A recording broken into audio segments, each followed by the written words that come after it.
Hello and welcome. My name is Carsten Lützen. I'm an Agile coach and Scrum Master. Today I'll dive a bit into one of the coaching tools I really find useful. And this specific coaching tool today is called OSKAR. And a guy called Marriott introduced me to this one. And it's a really nice take on this classic from a 1 to 10. How are things going? It's a really nice take on this thing. So first, this is rooted in solution-focused coaching, meaning that we'll try to focus on what is working and build on that instead of what is not working. So first of all, when you use this tool, right, we start to look at where are we now? What situation is that? And why is it like that? And when we have that, when we have present time, then we need to figure out what is the outcome that we want to achieve. So what is it that we actually want to get out of this? And that is, of course, some kind of future scenario, right? That is the outcome that we'll look into and see how we can achieve. But in order to get there, in order to figure out how far is there from this present to this outcome, we need to introduce some kind of measurement, so to say. So we'll create a scale like this. And then we'll say, okay, so from a 1 to 10, for instance, what is the current situation?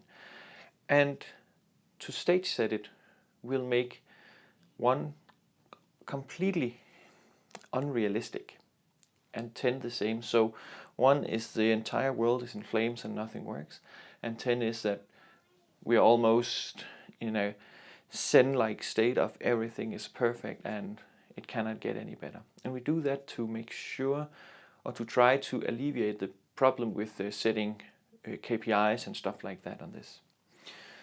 But then, when we have this present, right, we have the outcome, the O in OSKAR, we have the scaling. Then what we then start to focus on is the know-how, because we have some know-how, right? And that is the stuff that has actually gotten us all the way from the past up until now. And what is that, and how can we focus on that and make sure that we build on the right stuff? And the nice part about that is actually we can ask, so you said it was a 4. Can you give me 10 reasons why it's not a 3? And by doing that, we start to get people to focus on what works and what does not work, which is super, super nice, right? Instead of just focusing on all the things that doesn't work. And when we have focus on this that works, our next step is then to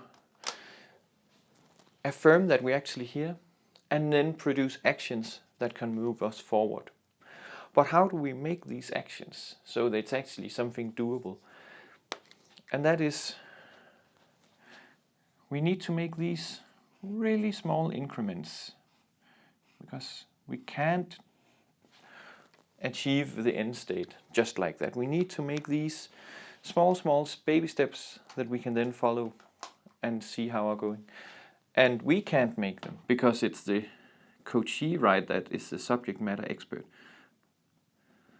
So a really good question for this is to say, you said it was a 4. What will make this situation a 4.1? And then make these small baby steps that we can then follow up on later. And when we are then done, we have defined some actions. What we then need to do is to go, so to say, on the meta level of the conversation and then review what was the actions and the desired outcome. So if we take an example, right, it might be we have a coachee that have problems with a coworker. They're not even saying good morning and goodbye to each other anymore. So what we then could do is, so your relationship with this coworker, how would you like it to be? And then they'll describe their useful scenario, the end game for them, how they want it to look like, and then we can just scale it and say, Okay, so in the perfect world, right, with the 10 being that you go out on Friday evenings and have a beer, you attend each other's birthdays and weddings and other big parties.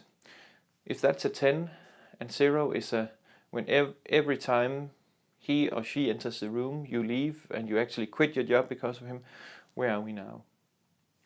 Then if they say a 3, they'll probably be inclined to give some explanation. Let them give this explanation, but keep it short, and then instead ask them, so you said it was a 3, can you give me 10 reasons why it's not a 2? And then they'll probably say something like, so we can actually be in the same room, that's nice.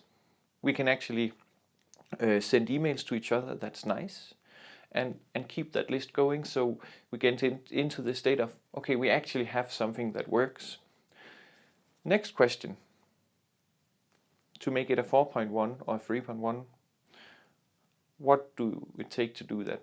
Okay, it could be, for instance, that we say hello to each other every morning.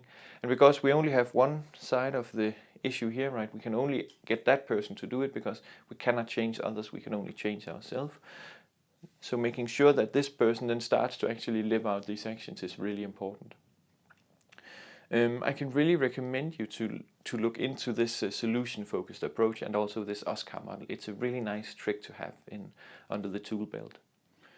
That was it from me, and as always, if you have feedback, comments, questions, please let me know. Have a nice day.